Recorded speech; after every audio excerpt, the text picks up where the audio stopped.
Hey everyone, so here we are, James River, Virginia, BFL, Major League Fishing. James River is a special place to me.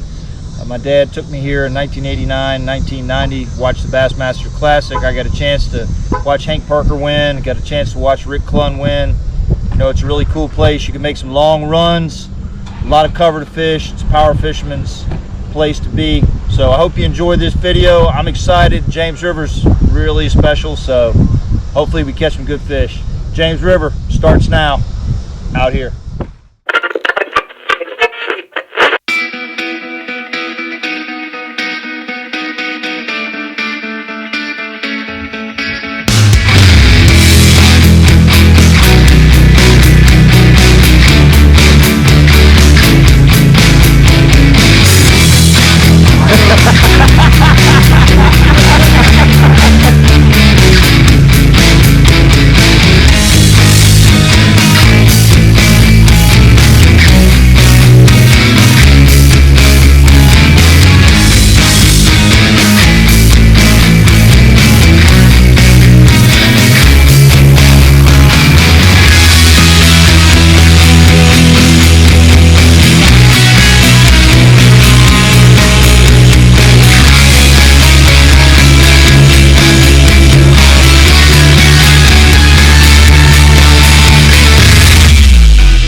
Hey, so it's practice day here on the James River. First morning, me and Vic are out here.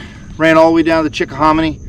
We're gonna try it out, see what happens. You know, throw some top water early, do a little bit of flipping. So we'll see how the day goes. James River, Chickahominy starts now, out here.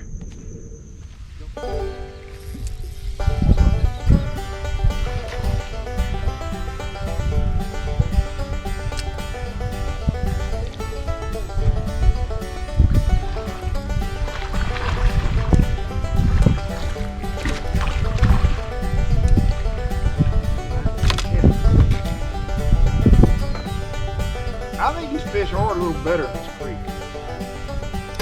Could be wrong, but I feel like they are. Right here.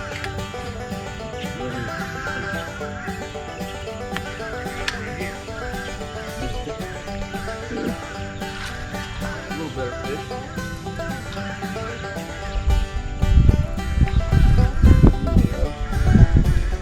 It's good.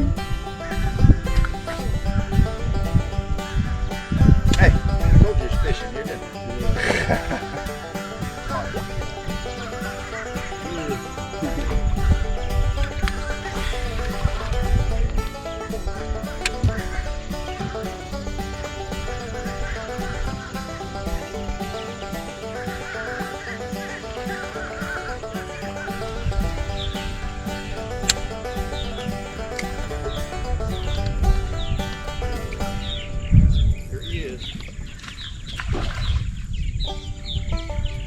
They have more fish in there. This is not the only one. It's too fast. They got more than one. I've caught 3-pounders off this thing. Yeah.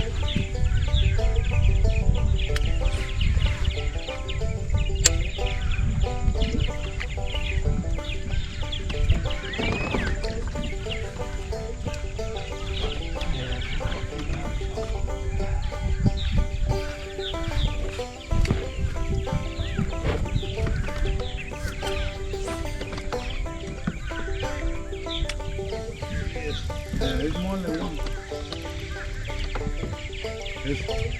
Yeah, 3 times, not too bad. That's fun. Yep.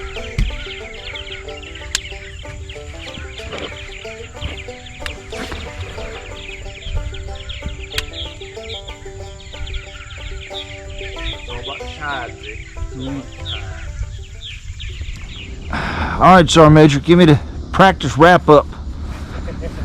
Practice ain't wrapped up. Practice ain't wrapped up? What's the day one? What's the day one wrap up? What you got here? I see what you got on the deck here. See, that's what happens. Master guns, it's a damn worthless. You don't know the day of the week. You don't know how long he's been here. I do know it's I do know it's Thursday. Okay. The first full day of practice. I know some of us maybe had 2 full days of practice. So 2 full days of practice. Master guns don't get full days practice because you don't get out there until about 9:30, 10 o'clock. Hey, I would say that we manage our time better than sergeant majors. You guys used to getting up early and holding formations. Hey, so just back at the house after practice day one, me and Vic were out there all day, and I think we caught about maybe 35 bass today. Caught a lot of fish. Most of them are on the small side, but we did catch a couple good ones. So, you know, kind of optimistic to see what tomorrow's going to bring. Looking forward to it. Having a great time on the James River. See everyone tomorrow out here. You about ready to go fishing? Huh? You about ready to go fishing? Yeah. Okay. I don't wake up early for nothing. I know.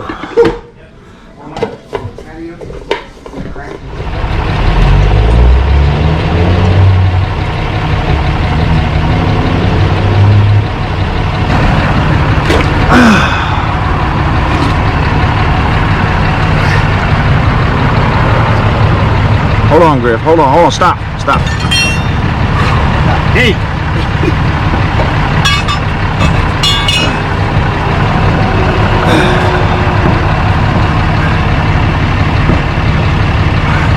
This daggone thing, what? Some more? No.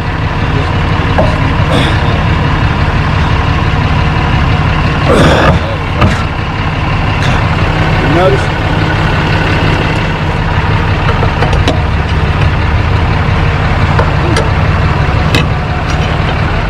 So I guess he's gonna park it. Yeah. I told him just leave it there and I can park it. No big deal, man. That way he ain't holding you guys up. Tide is rolling, man. Yeah, I know it. It's already rolling.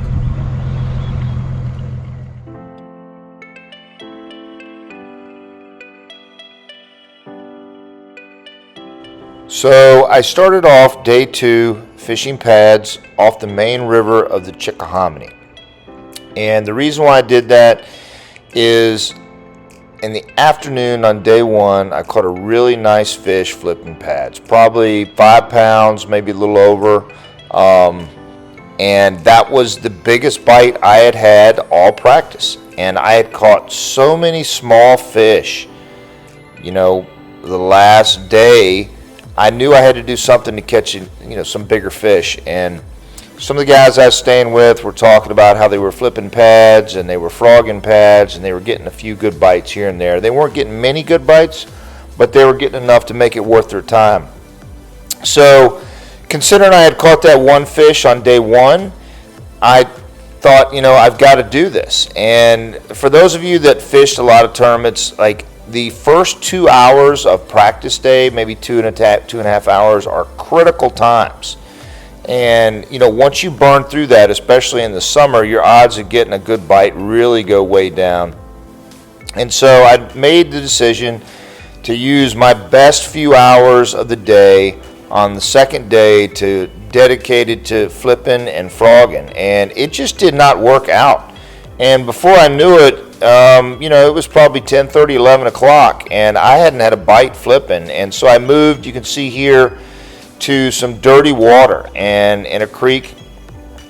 And I thought, well, maybe this dirtier water, I can catch some bigger fish. Sometimes that'll work out for you. Move to some water that's a little more stained, and you will improve your catch and catch some heavier fish. And again, I just went back to catching small fish. And I think, you can see, I think I catch one off this dock right here. It's another little knothead. And I just knew that I had to change something up, but I couldn't really figure it out, and I don't know that I ever did figure it out, frankly. We caught a couple good fish in practice and a ton of 12 to 14 inch fish.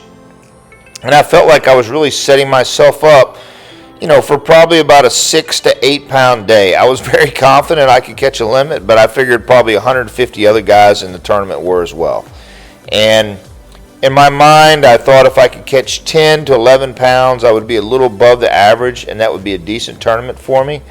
And so that's what I was trying to figure out, just running different places on day 2, trying some off-colored water, flipping some pads, frogging some pads, just trying something different to get a bigger bite. And I tell you, it was really frustrating. I mean, the James is an awesome fishery. It's really good at certain times of the year. My experience coming here in the summer is you catch a ton of small fish. I mean, you can get bit a lot of places, a lot of different ways, but they don't have a lot of size to them.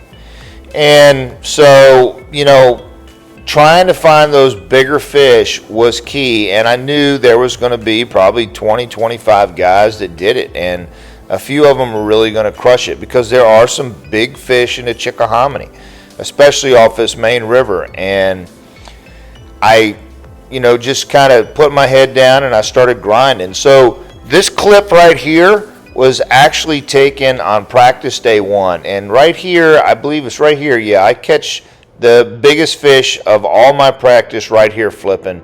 And, I got it on the drone. It's a little far away. It's hard to see how big the fish is, but I hold it up here in a minute and you kind of get an idea. I mean, it was right at 5 pounds, a really nice fish. And that gave me a lot of confidence in that particular area, that there was some good fish in there. But, day 2 practicing, I was hoping maybe one more bite in that area. It didn't happen. So right here is another good fish that we caught in practice. So I should say Vic caught it. Vic caught this fish on day 1 as well. And he caught it off a cypress tree.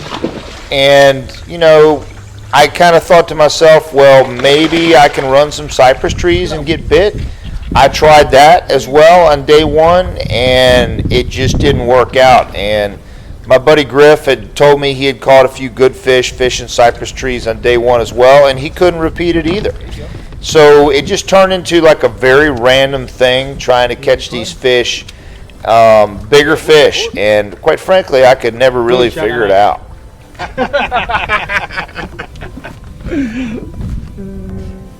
All right, so it is Friday, the day before the tournament, and Vic and I are done fishing. I don't know, we probably caught 40 bass or so over the last few days. Most of them were on the small side. We did catch a couple good ones. It looks like I'm gonna make the run to the Chickahominy River, which is 47 miles from Osborne Ramp. That's where the tide's good. So that's my plan. I may change it when I get back to the house tonight, but it's been a good time. We had a good practice. It's been really hot, but we caught a lot of fish. Maybe not big fish, but it was fun. Vic, you got anything? No, everything is good. It's going. It's a process learning, and here we go. It's coming. All right, tomorrow morning, tournament time. See everyone later out here. Dehydration. Number 1 cause of kidney stone. The calcium started going in. It's the first one I ever I had. said I'm not going there. That make you drink a lot of fucking soda. Soda, yeah. Yeah, it must probably dehydration. Yeah. That's the first one I've ever had. Now we go with boat with him, and now I have to go freaking 911 because I said I'm a big holding his car because something coming out. If I collapse, I think we're standing over there like this. Hey man, if I collapse on that boat today, that's exactly what it is. That's kidney stone. Kidney stone. He lost a rod yesterday, huh? He did. Yeah, he's like, He was upset. he was. He was upset. He about broke one last night in that ceiling fan. Yeah. All right, good luck today, guys. All right, guys, you too.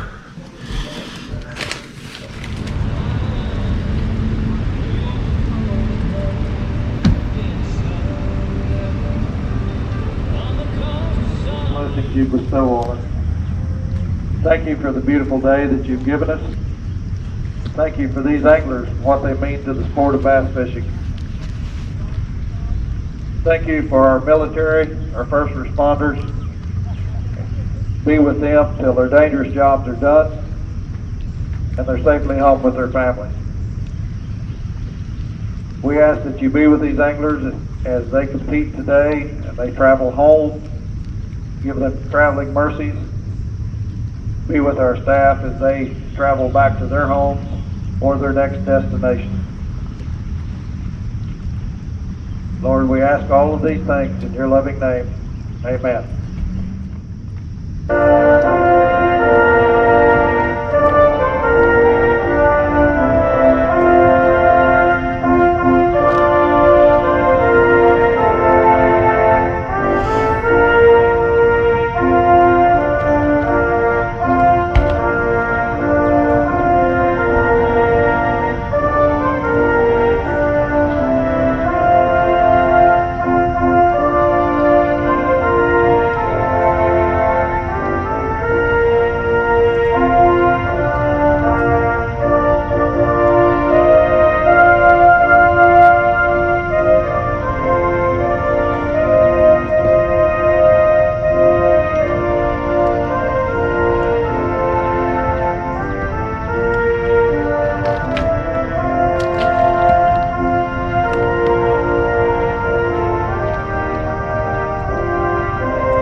So here we go, tournament morning.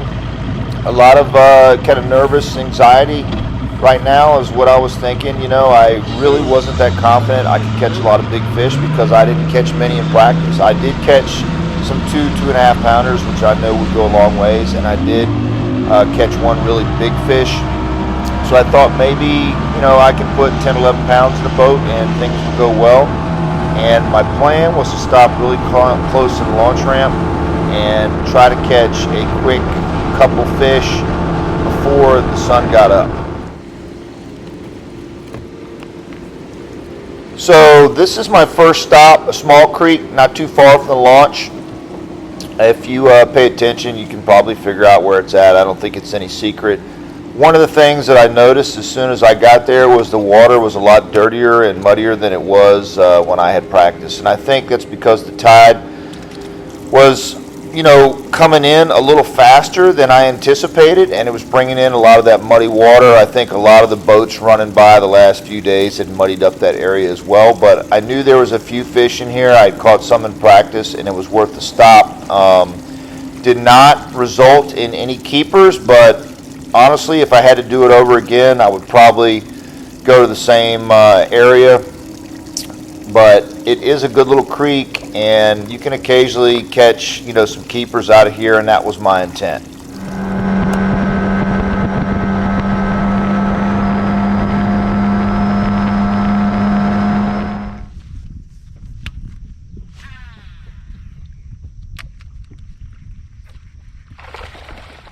Need a net.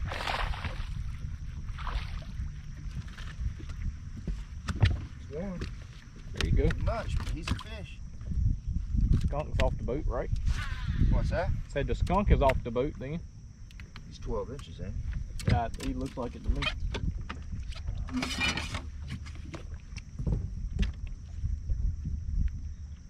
All day long.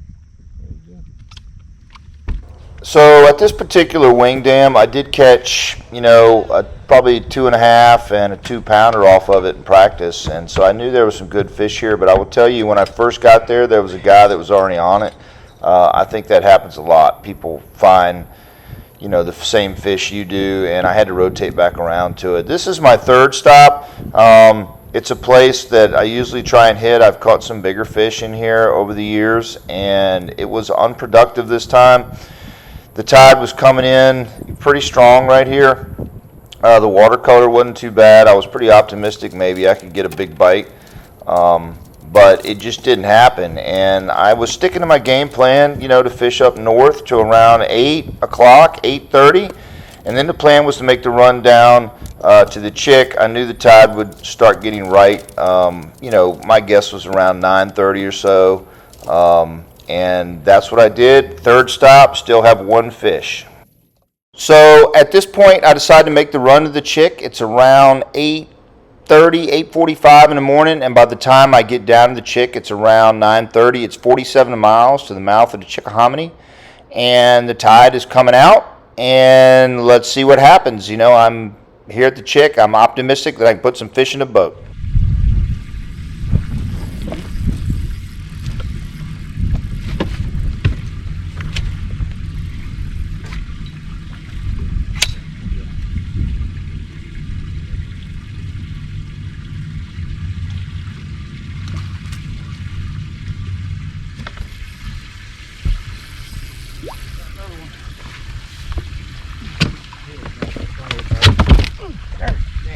Yeah, I'm good.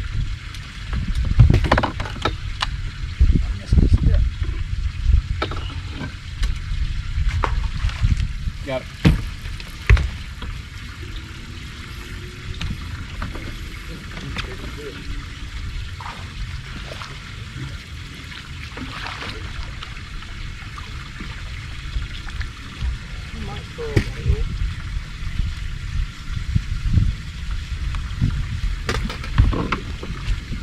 All right, Curtis, throw it there. I ain't throwing it there. Throw it there.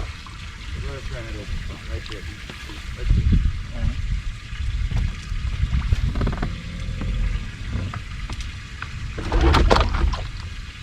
Get rid of that grass and it's falling that hole.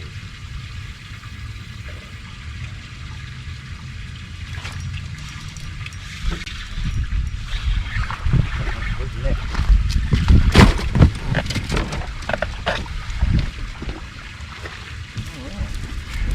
That one's better. Thank you, sir.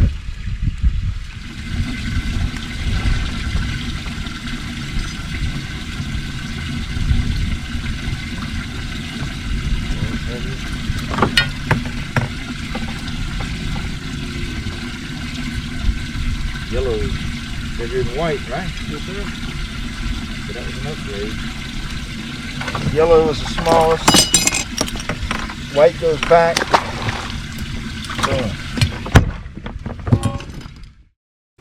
So I decided I was going to get gas later on in the afternoon.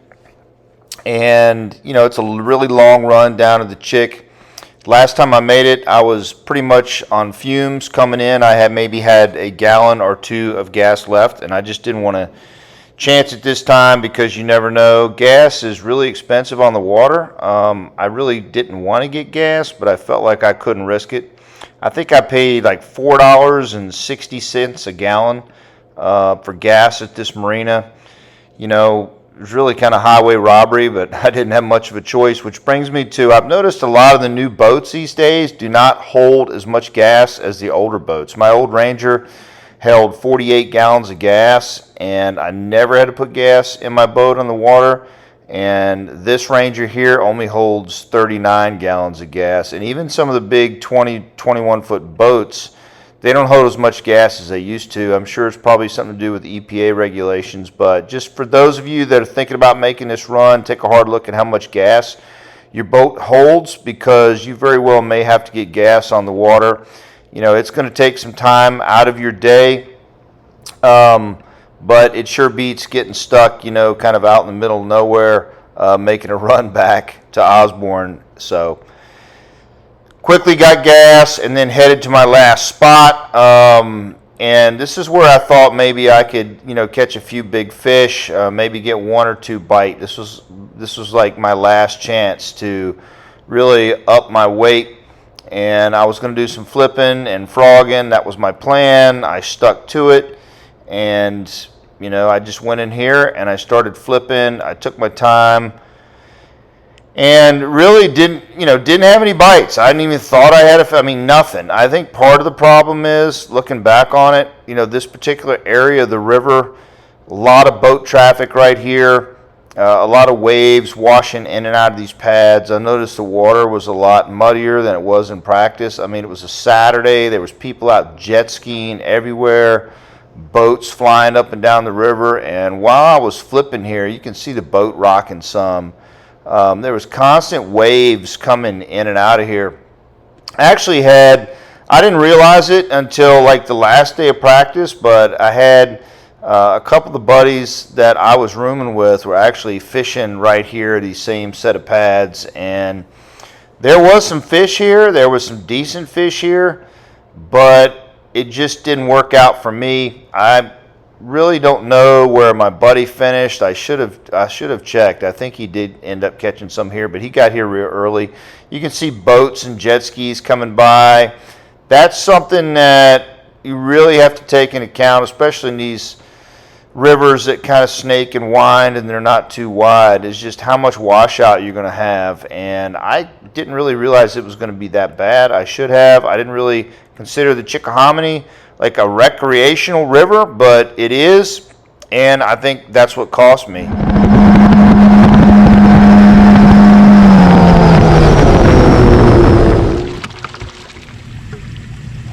So this last stop was really about getting my co-angler a limit. So my co-angler is Curtis Vick, super nice guy, enjoyed fishing with him, and he had mentioned to me that he had never caught a limit before. And I took some time earlier in the day to make sure he caught some fish, and he had 4. He did catch one here, didn't quite measure. Was really hoping, trying to get him a limit.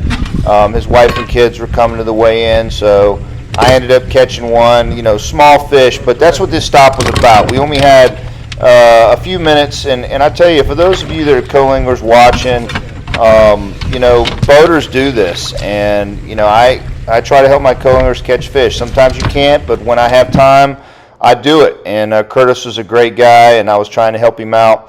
Also, I wanted to put this in here. I'm icing my fish down. So it's such a long run on the way back from the Chickahominy to Osborne. I usually stop about halfway, make sure my live wells are full. I usually put some additive in the water. G-Juice is what I use. There's different brands out there. Get the fish calm, fill the live wells up, and I just add some ice in there to cool it down. Some guys freeze bottles of water and add them to their live well. I just have found ice works just as well, and we got that done, and we got back on it and went back and checked in, and that was pretty much the day. Caught a lot of fish, didn't catch any big fish, but had a great time. Had a good co-angler. Disappointed, didn't catch anything bigger, but that's fishing. And pulled in. It's always crowded at Osborne Ramp. You can see it's usually the tide was out, and it was low, but we got our fish bagged up and we headed to the weigh-in. And it's always an adventure on the James, always a long run. You never know what's going to happen. You cover a lot of water. I mean, that's the way I fish it. There's definitely different ways to do it. I'll talk more about it in the WIFM at the end of this video. Give you some guys my thoughts on maybe some things that'll help you out in the James River. I've had some good tournaments here. This one, I just didn't catch any big fish. But here we go, I'm weighing in. And WIFM's coming up. Yeah, he's weighing fish. First 5 is going to weigh 5 pounds and 9 ounces. 5 kid. Thanks, Alex. Give me.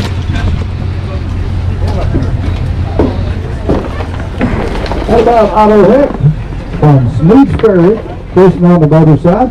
He's got 5 in the bag. Going to weigh 6 pounds and 14 ounces. 614, Otto. Thank you, sir.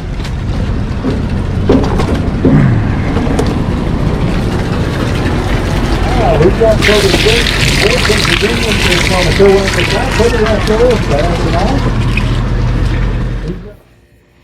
Hey, so the James River, up front, what am I going to tell you? I think the most important thing about the James River are the tides. Bottom line, I really feel like you're better off running 40, 50, 60 miles to get to the right tide than getting another 2 hours of fishing in when the tide isn't right. That's just how I feel. That's been my success, when I've had success and I've caught some really good bags on the James, really any tidal fishery, that would be my number one piece of advice. No matter how much you hate to do it, make that long run, I think you got to do it. You know, there's probably guys out there that fish through bad tides or maybe have a little secret spot where they can get bit, you know, on the wrong tide. That, I don't have that in the James River, you know. It's a good fishery.